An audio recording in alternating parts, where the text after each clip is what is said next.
Tinambangan sa Mandaue City ang isang CPA lawyer na empleyado ng BIR. Isang Chinese national naman ang arestado sa Pampanga dahil sa pagbebenta ng mga substandard na plywood.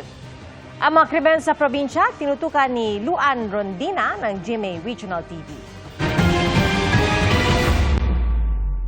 Walang habas na pinagbabaril. Nang riding in tandem na yan ang itim na sasakyan sa Mandaue City, Cebu. Muntik pang matumba ang motorsiklo habang tumatakas.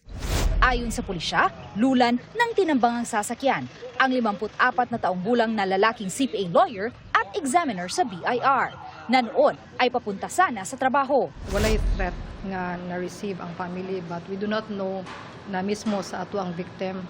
So that's one way na ato sa puli-check ang iyang mga electronic devices kung like, sa iyang cellphone kung napa siya threat. Tinitingnan din kung may kinalaman ang negosyo ng pamilya sa krimen.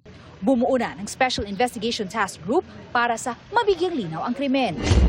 Nakuha sa isang operasyon sa San Simon, Pampanga ang mahigit 7,000 piraso ng plywood na umano'y substandard.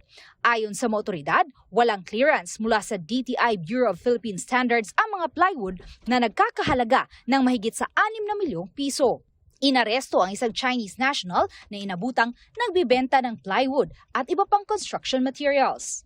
Nadiskubre rin sa lugar ang isang improvised hotgun o sumpak at 4 na slugs ng 12-gauge ammunition.